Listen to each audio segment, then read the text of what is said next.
ये स्टाइल का मामला है। रूपा frontline.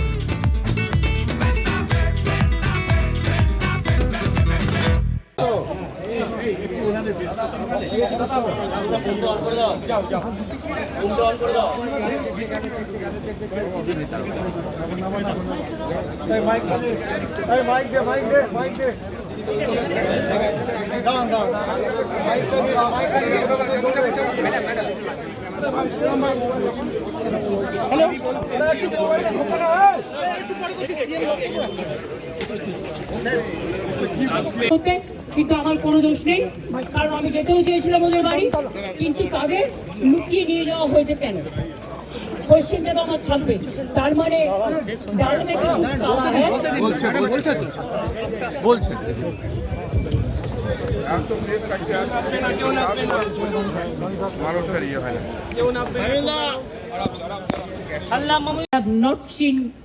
I'm not talking about Prime Minister, but who is now acting Prime Minister. Sorry, may I repeat? Who is acting Prime Minister of this country? I don't know. Somebody told me there are some students. So may I ask you, who are? BJP can reply that question. I will tell him, take care for border. Instead of taking care for communal rights and trying to create nuisance or there are so many words or koto bolbo, and responsible and reasonable. When you are in the chair, you cannot divide the people. This may be your one food may be digestible to one, but it may not be digestible to another. এটা স্বামী বিবেকানন্দকে coat করে বললাম, আর কিছু আমার বলার নেই। শান্তি থাক, সম্প্রীতি থাক, সংহতি করলে তখন কোয়েশ্চেন হয় না। জগন্নাথ ধামটা খুব গায়ে লেগেছে না? বলা হচ্ছে আমি নাকি নিম গাছও চুরি করেছি। আরে আমার বাড়িতেই তো 4টে নিম গাছ আছে, কত দরকার জিজ্ঞেস করুন। আমাদের চুরি করতে হয় না। চুরি বিদ্যা ভয়ঙ্করী যদি যে পরে ধরা। যারা চোর, মাদার অফ থিপস আর সাউথস মোস্ট। চোরের মায়ের বড় গলা, চোর কি মায়ের জোরসে বলে। তুমি যদি হিন্দু ধর্মের সমর্থক হও, তাহলে তুমি জগন্নাথ ধাম নিয়েও, মমতা ব্যানার্জি নিমকাঠ চুরি করে জগন্নাথ ধাম করেছে, মমতা ব্যানার্জির এই অবস্থা হয়নি। আমাদের মূর্তি তো মার্বেলে ছিল। জগন্নাথ মূর্তি কিনতেও পাওয়া যায়, এটা মাথায় রাখবেন। আমার বাড়িতেও তো আছে, আপনাদের অনেকের বাড়িতেই আছে। ওটা নিয়ে এসছেন দৈত্যপতি, যে জায়গা থেকে বলছে সে জায়গা থেকে নয়। তাকে কাল ডাকা হয়েছিল, আমি শুনেছি।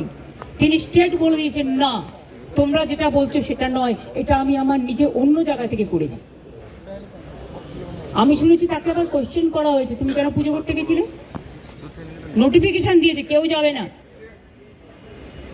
জগন্নাথ ধামে, কোন পুরোহিত। আবার তাকে বলা হচ্ছে কি একটা যেন বলেছে, 3টে পয়েন্ট বলেছে, আমি দেখলাম কোনো একটা মিডিয়াতে। এত গায়ে লাগছে কেন? আমরা তো সবাই পুরীতে যাই, কই আমরা তো এই কোশ্চেন করি না। আমি তো পুরীতে গেলে RSS বিক্ষোভ দেখায়, বিজেপি বিক্ষোভ দেখায়, ভুলে গেছেন?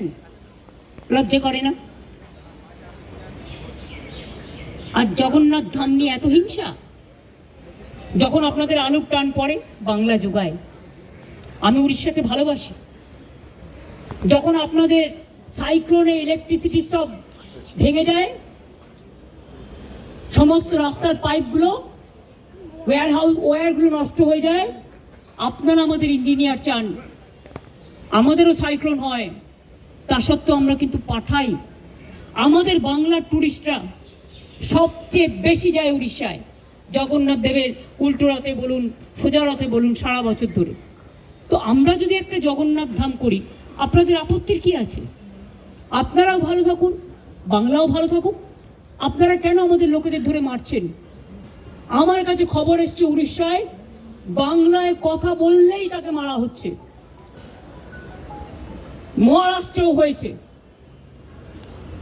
উত্তরপ্রদেশেও হয়েছে, বিহারেও হয়েছে।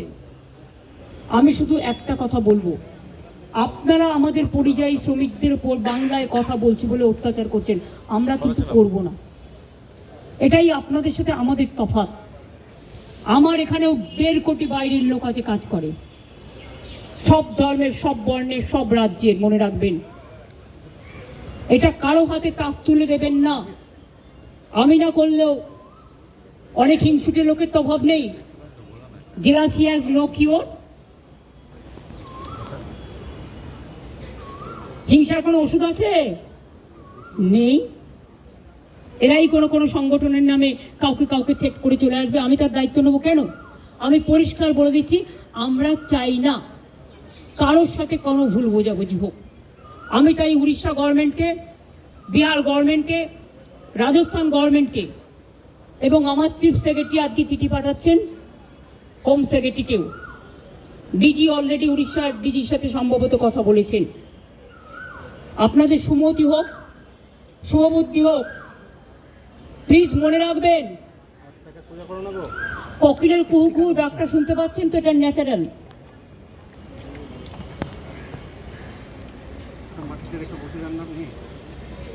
এই ডাক শুনতে আমাদের খুব ভালোবাসি আমরা। কিন্তু কাক আবার কর্কশ কণ্ঠে কিন্তু ডাকে। দার কাকও আছে, চিলও আছে, শকুনিও আছে। শকুনি মামা দয়া করে হবেন না। লাল শাক আর লাউ শাক এক নয়,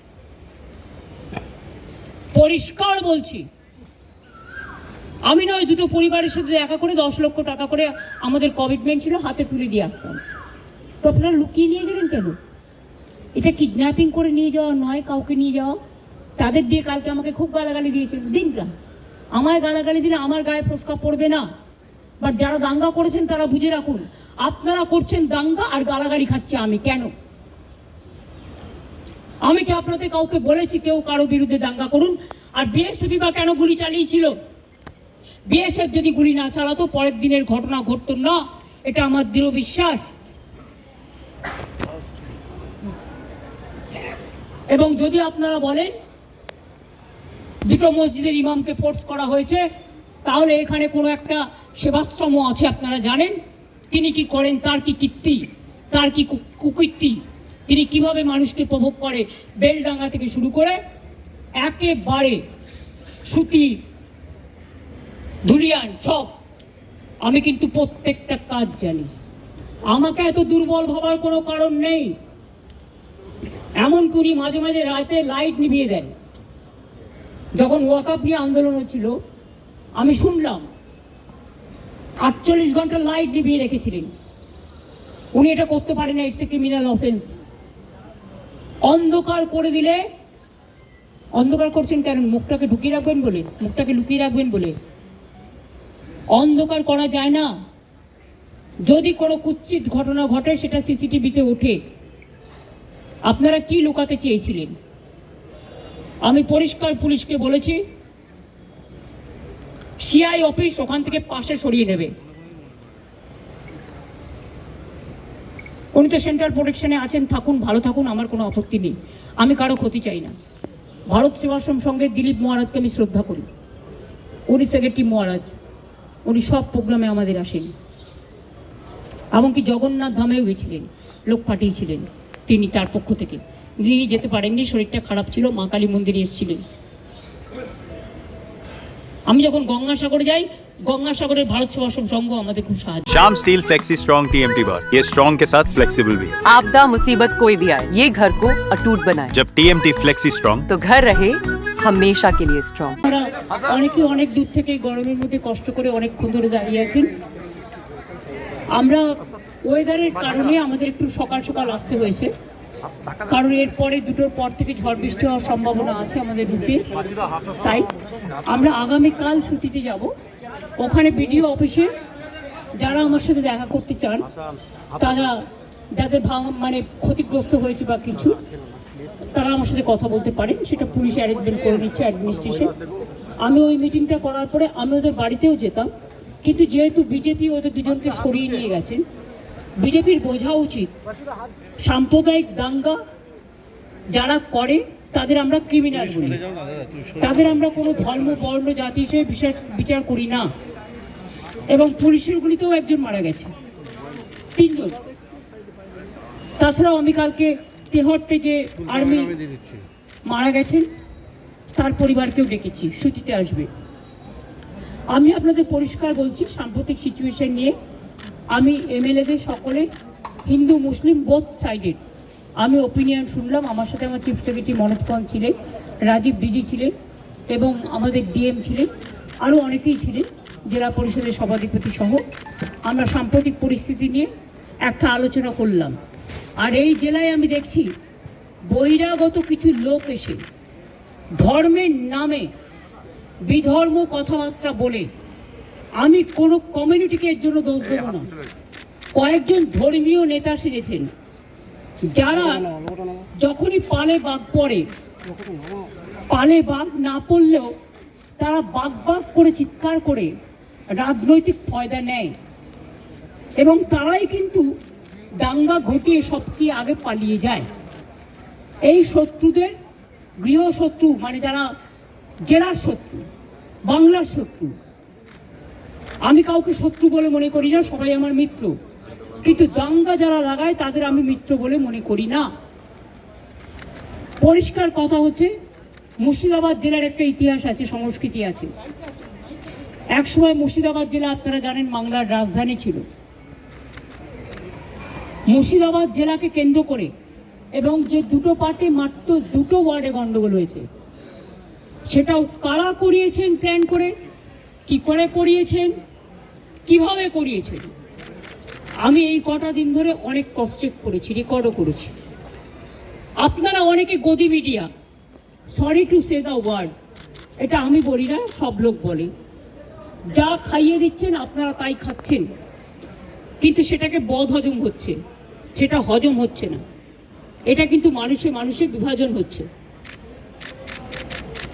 2-3টে লোক আছে যারা এই গন্ডগোল পাকাচ্ছে, তারা নাকি বিরাট বিরাট ধর্ম নেতা, মানে ধর্মের নামে বিধর্মী নেতা, অনেক বড় বড় কথা বলেন। আর আর্থিক উৎস আমার মনে হয় বিজেপির নেতাদের জিজ্ঞেস করবেন, তারাই বলে দেবে। আমি পরিষ্কার বলছি, এর টোটাল সত্য তথ্য। আর কিছুটা আমার বাকি আছে, পেয়ে গেলে প্রেসের সামনে আসবে। কারা করেছে, কিভাবে প্ল্যান করে করেছে। আমি নিজে হিন্দু নই, আমি নিজেও তো হিন্দু পরিবারের মেম্বার, তো আমি কেন হিন্দু মুসলমান করব? কিন্তু আমি যখন চেয়ারে থাকি বা কোনো রাজনীতি করি বা কোনো সংগঠনে থাকি, আমার কাছে হিন্দু মুসলমান শিখ খ্রিস্টান জৈন ঈসাই পারসিক সবাই সমান। আমি চাই না কোনো সম্প্রদায়ের লোক বাংলায় কোনোভাবে আক্রান্ত হোক। চক্রান্ত করে এত ভয় কিসে? তোমরা তো ঘুরে গেছো, ঘটনা ঘটার পরের দিনই মানবাধিকার কমিশন চলে গেল। কই মণিপুরে তো যায়নি, 2 বছর ধরে গন্ডগোল হয়েছে। ইউপিতে তো যায়নি, রাজস্থানে তো যায়নি, উড়িষ্যায় তো যায়নি, বিহারে তো যায়নি, দিল্লিতে দাঙ্গায় এত লোক মারা গেছে, একবারও তো যায়নি। হঠাৎ কি হলো? পরের দিনই, ঠিক নোটবন্দির পরের দিন পেটিএমের অ্যাডভার্টাইজমেন্ট বেড়েছিল, দেখেছেন? যদি আগের থেকে ঠিক না করা থাকতো তাহলে ভোরবেলায় বেরোলো কী করে, রাত 8টায় ডিক্লেয়ার করে। সেই রকম মনে রাখবেন যে একেবারে প্ল্যান করে এই ঘটনা ঘটানো হয়েছে এবং যারা এই ঘটনায় পরিচিত হয়েছেন, প্রভোক্ট হয়েছেন এবং একটা কমিউনিটি আর একটা কমিউনিটির উপর ঝাঁপিয়েছেন, তাদের আমি বলবো এসব কিন্তু বাংলা সহ্য করবেন না। আমি কারো বিরুদ্ধে নই, কিন্তু আমি দাঙ্গার বিরুদ্ধে, আমি চক্রান্তের বিরুদ্ধে, আমি ষড়যন্ত্রের বিরুদ্ধে। মমতা ব্যানার্জি মাকারি বাড়ি স্কাই ওয়াক করলে তখন কোয়েশ্চেন হয় না? মমতা ব্যানার্জি দক্ষিণেশ্বর মন্দিরে স্কাই ওয়াক করলে তখন কোয়েশ্চেন হয় না? মমতা ব্যানার্জি দুর্গাপুজো করলে তখন কোয়েশ্চেন হয় না?